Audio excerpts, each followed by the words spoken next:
As we look forward to a rebound here in Tampa Bay, we want to make sure you have the resources to navigate through this tough time. And today we're going to talk about resourcefulness, the people who are weathering this storm with positivity, creativity, and resilience.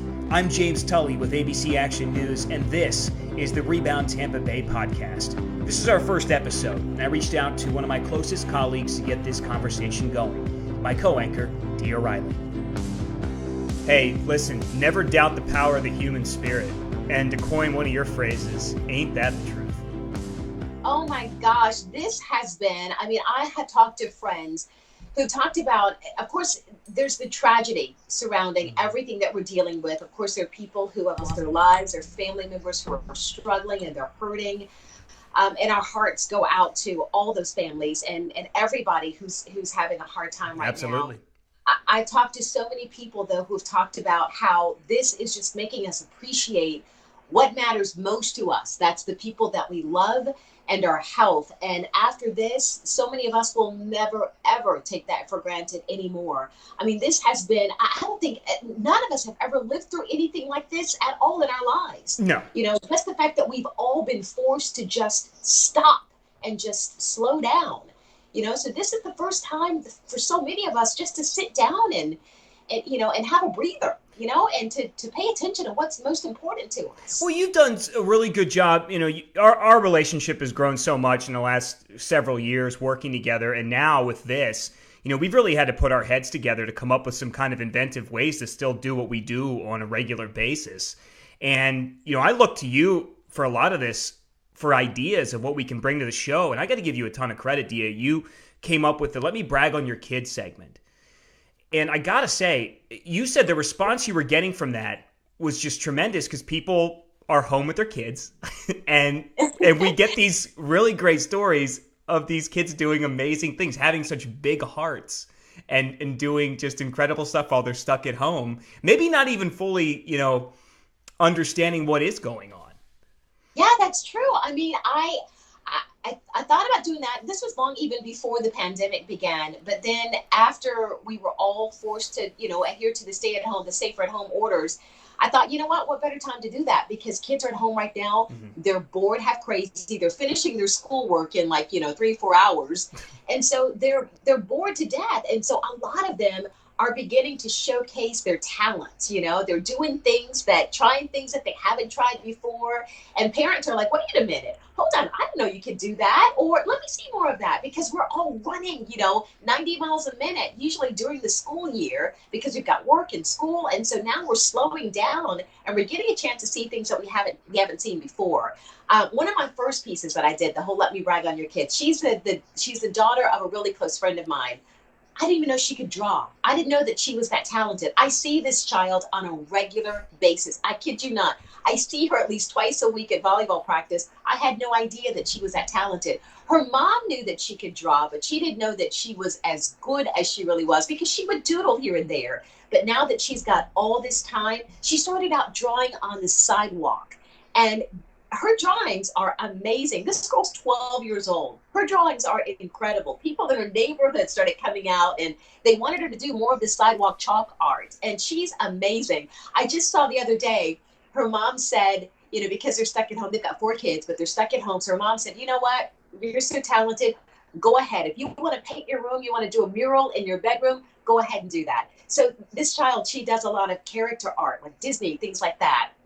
She is so talented. She's so amazing.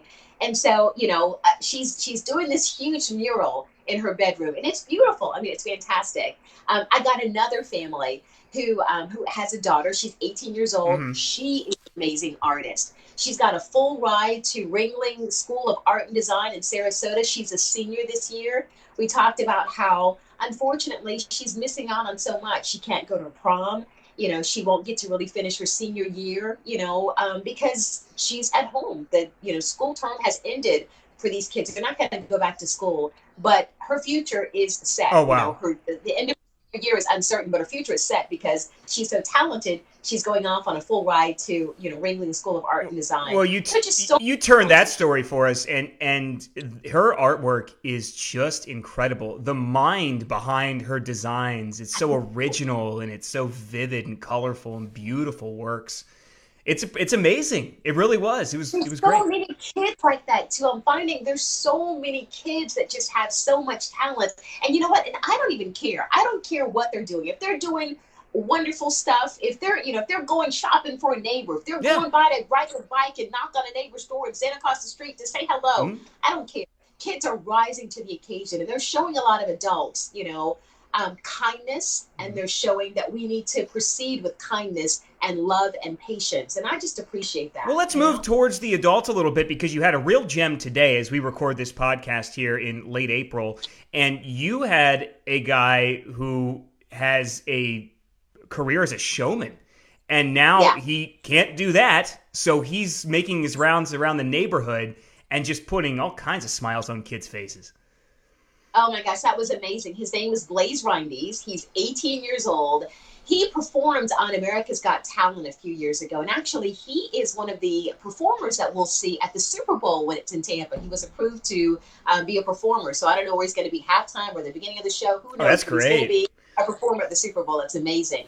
He performs at large events all over the Bay Area. In Orlando, his family's looking at getting him a theater in Orlando. He's just that good. Hmm. So he's got a show that he does. It's called Spheres. And so what he did instead was, since he can't do his show anymore, he decided to put on a bubble parade for kids in the neighborhood where he grew up.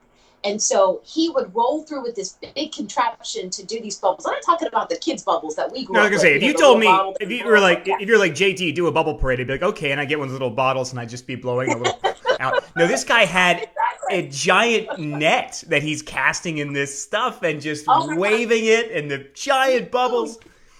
Huge bubbles that you could like envelop an entire person in, just humongous bubbles. And as he's rolling through his neighborhood, he's like the Pied Piper of bubbles. Kids are like running out They into were the into it. driveways of the street to see it. It Yep. was amazing. I mean, it was just amazing. So it was just something uplifting. The parents were standing back, they were watching the kids, but they had such a good time. And it was just, nobody in the road because it was just the kids, nobody in the neighborhood, just the kids out running, catching these bubbles. It was beautiful. It was fantastic. Deiah, what would you say are some of the things that has inspired you the most with what you've seen since the pandemic began? Wow. You know what? I think people are paying attention to the fact that everybody's stressed, everybody's anxious, everybody's nervous, and people are being more patient, I think. And that's inspiring for me. Even in the grocery stores, yeah, you'll see somebody here and there, who's a little tense, but I think people around them are noticing that, and they're just being more patient. I think before we would hear all kinds of cases of road rage because people were just, so bent up. But now people are just kind of taking a step back and realizing, you know what? If this person is acting out, I understand maybe there's something going on in their home life, so I'm not going to react. I just think people are just responding with patience Mhm. and empathy, and I just appreciate that.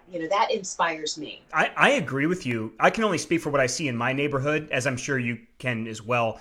I do see this calmness, this patience with people, and we're well over a month into this thing.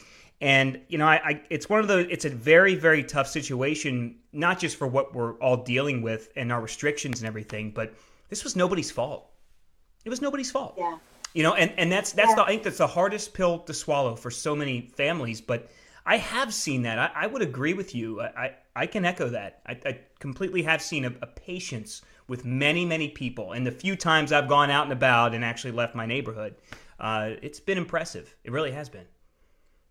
Also generosity. I mean, I'm seeing so many people, so many different neighborhoods that are coming together to donate Hmm. food, to make sure that food banks have it, to check on their neighbors, people that you wouldn't, have even talked to before. We're coming together in those ways. And I think that it's just beautiful. We've got an extra neighbor who we've been friends with them for a while, but when we were first on the whole safer at home orders, he stopped by just to say, "Hey, I'm headed to the grocery store. Is there anything that you need?" Well, my husband, seriously, it's like he does like doomsday stocking. Our pantry is stocked. We have toilet paper, we have paper towels, we have canned goods. I know your husband well, But and this does he not always, surprise me at all. Not one bit. seriously, he's like methodical. So anyway, Oh, neighbors just be just like happy going I to the didn't just grocery be happy I didn't store. show up at your back door when all this started. Knowing it'd be a safe place to stay. Oh God, we would have had plenty. We would have had plenty. But the neighbor says to us, I'm going to the grocery store. Do you need anything? So my husband jokingly says, yeah, if you find some toilet paper, let me know. A couple of hours later, I happen to hear the doorbell ring. I walk out. There's nobody out there, but I can see something, a big package. And I open the door. There's a big roll of toilet paper, and it says, "Love your friend, the masked derriere." I just thought that was so funny, so it's sweet, cute, and just so thoughtful. it's cute, it's cute.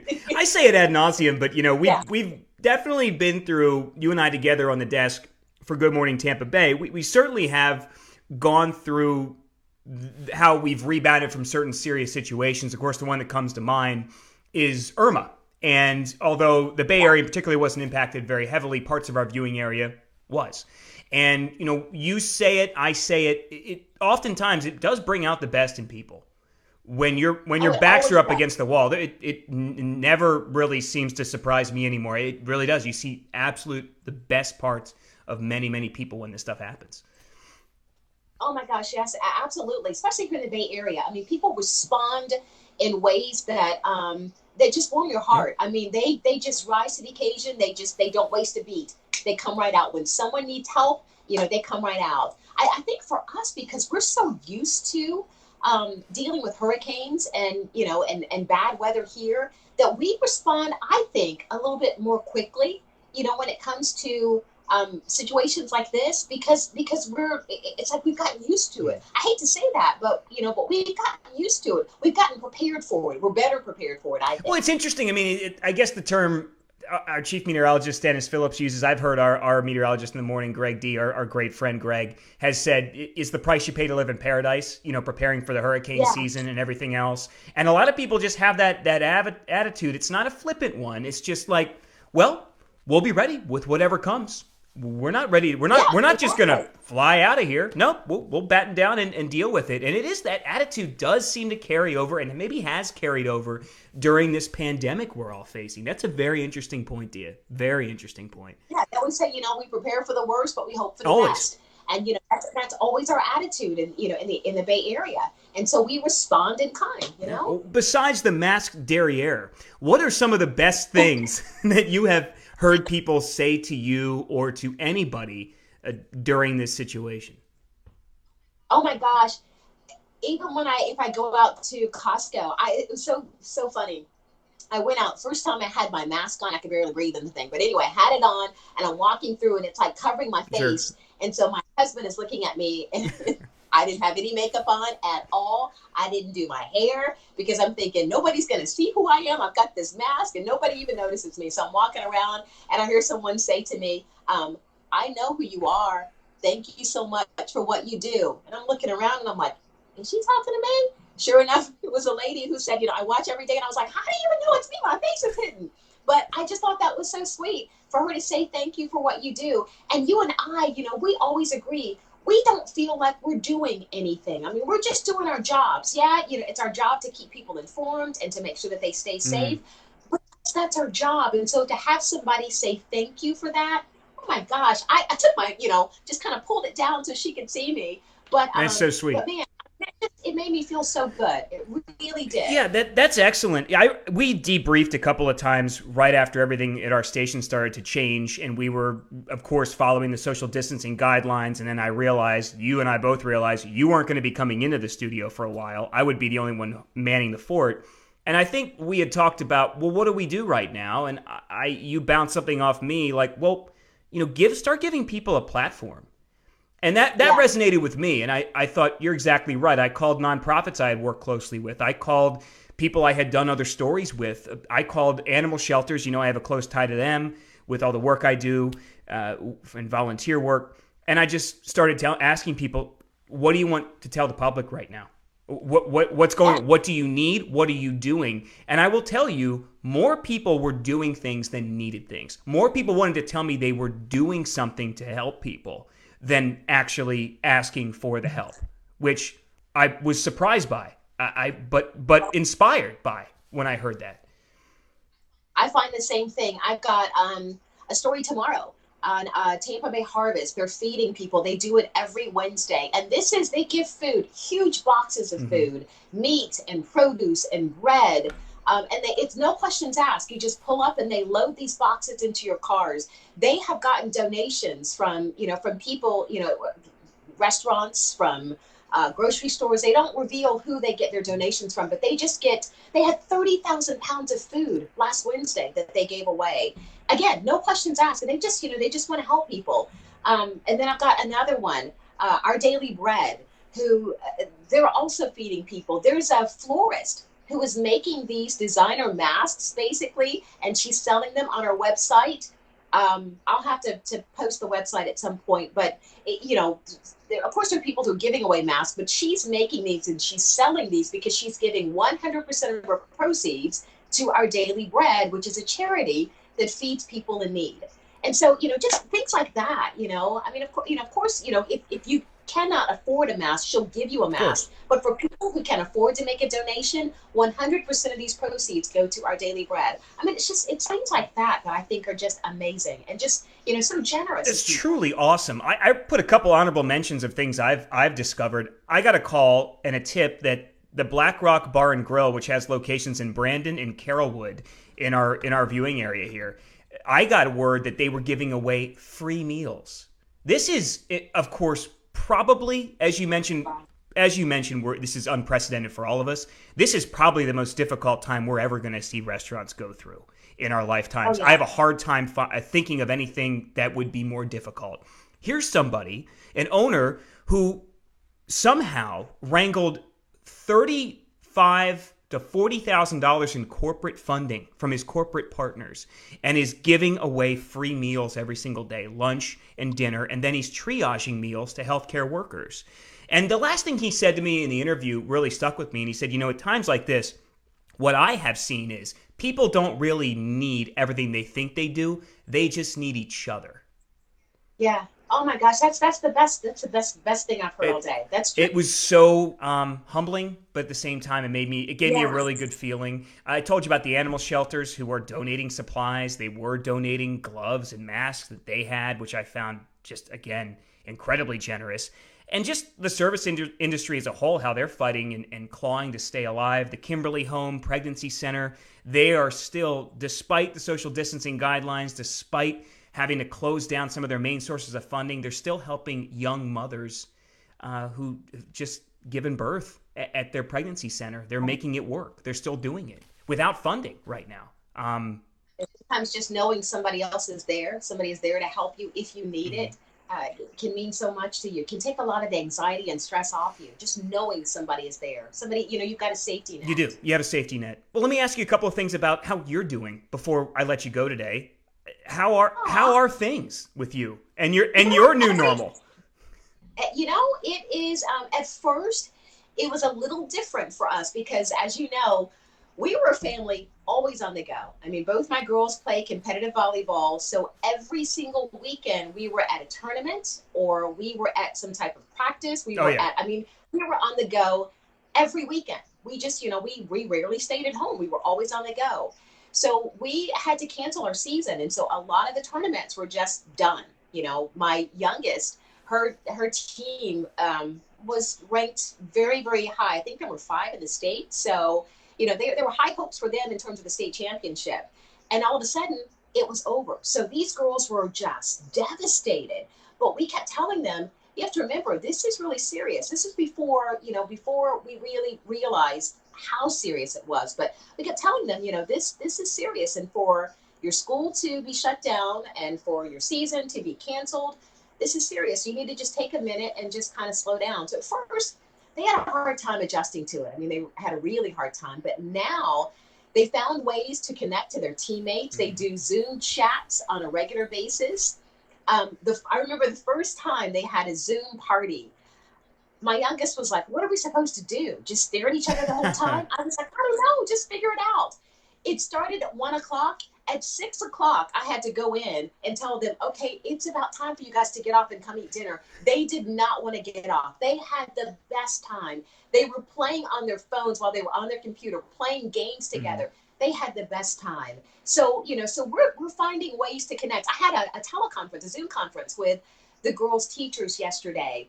And one of the first questions that, both homeroom teachers asked me was how are the girls connecting with their friends? That's really important. The teachers wanted to know how the girls were doing, how are they connecting, have they found ways to connect to their friends? Because as we know, our kids are social. They're social beings. They feed off each other. It's really important for them to have that interaction, that social connection.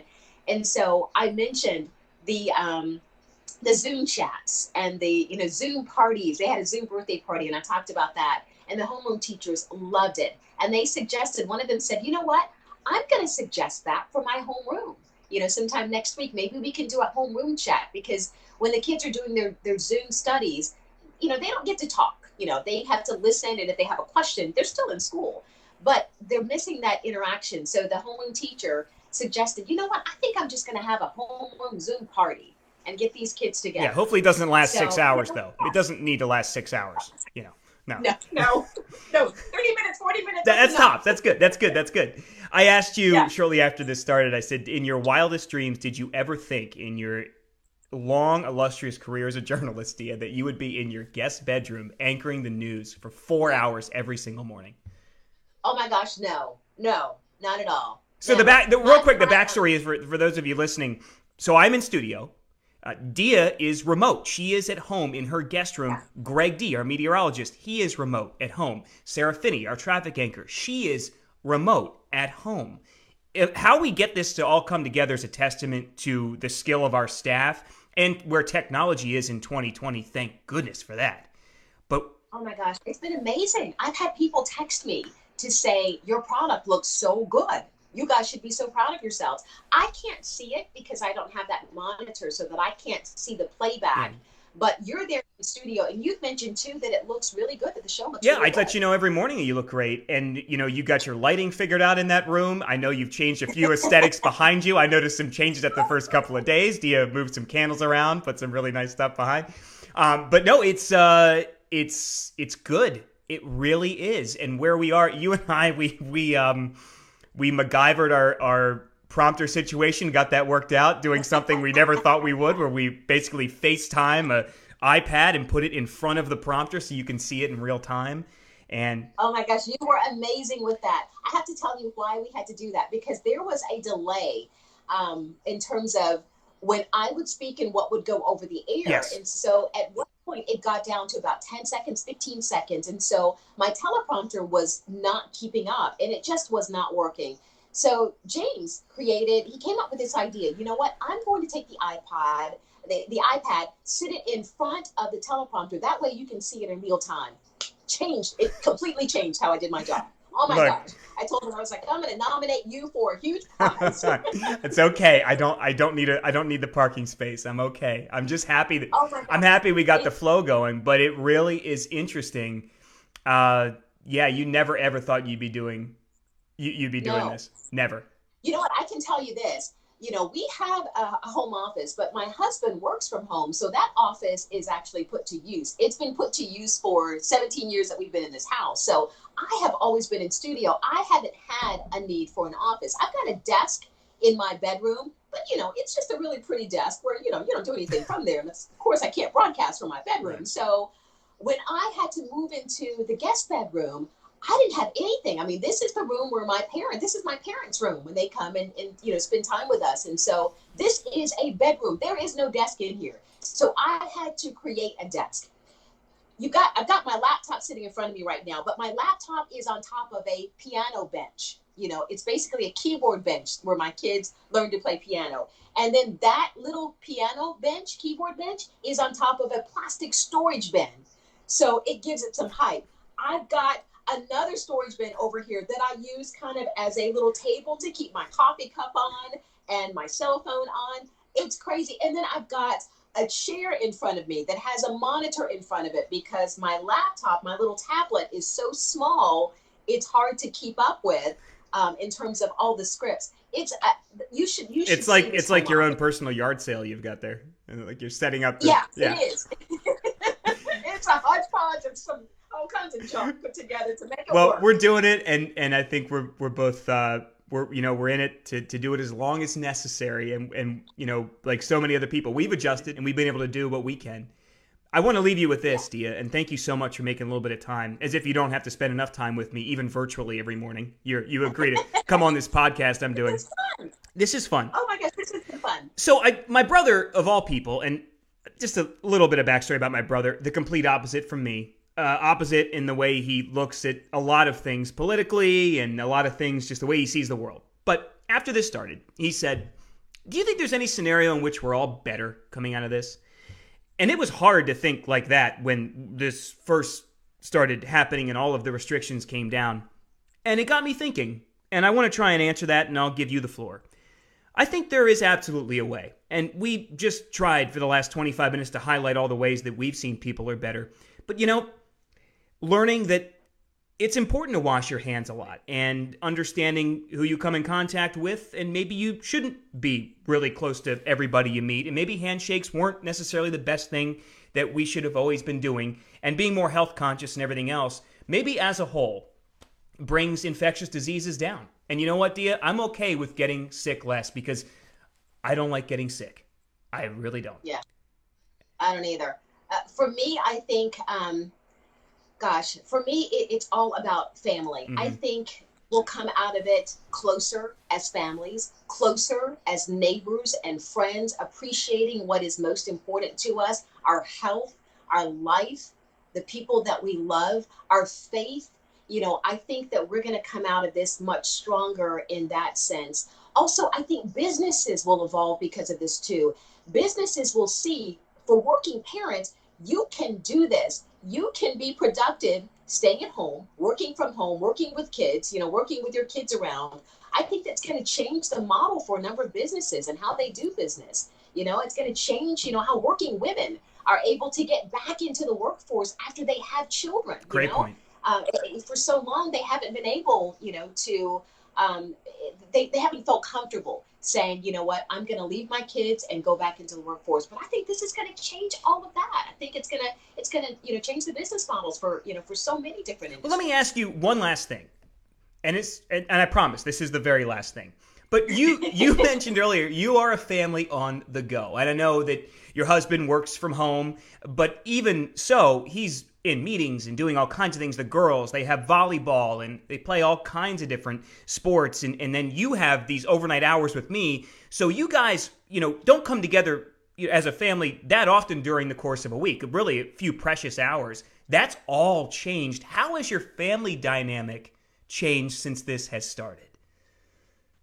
We spend more time together as a family. We cook. Oh my goodness. We have been cooking so much, and it's been so much fun. I mean, just trying new things. We cooked, a decent amount before this. During the week, we kind of had our menu where we would have meatless Mondays, and it was always easy to go to with you do realize I know your entire menu. You know this, right? Yeah, exactly, because it was easy. No, because in the morning, JT, what do you think if I make this tonight? What do you think? I think I might do. I'm thinking chili tonight. What do you think about chili? And I'm like, well, I can find you a good recipe. Hey, can you print that out for me? Of course I can. How do you like this one? That's great. I'm going to make it. Exactly. I always wanted to go for what would be easy, what the kids were going to eat, and what would last. But now we've gotten creative.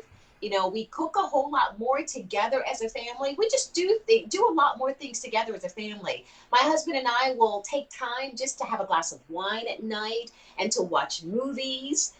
I get a chance now to sit back and read, to sit back and actually finish a book, in record time, as opposed to, okay, I'm going to read, one chapter tonight, one chapter tomorrow. I have time now to sit back and read. It's just been really nice. That's good. Just to sit back with my kids. We watched a movie the other day. I fell asleep on it, but we watched a movie the other day as a family. Right. It's really, really nice. And not to feel like, oh my gosh, not to feel guilty about sitting down and just doing nothing. That's always been an issue for me. When I did have downtime, I always felt guilty for not doing anything. But now I don't, I don't. And I love that. I'm enjoying this. Well, you had a long morning anchoring Good Morning Tampa Bay, as you do with me every Monday through Friday on ABC Action News. And you even gave me another hour doing this. So please sit down and do nothing for a little bit, Deiah. You earned it. Okay. Sounds good. Thanks for coming on. Please subscribe to the Rebound Tampa Bay podcast on Apple and Stitcher. And know that ABC Action News now and when we start to rebound here in Tampa Bay, there are steps you can take to find help for your family. Visit abcactionnews.com/rebound. I'm James Tully. Thanks for listening.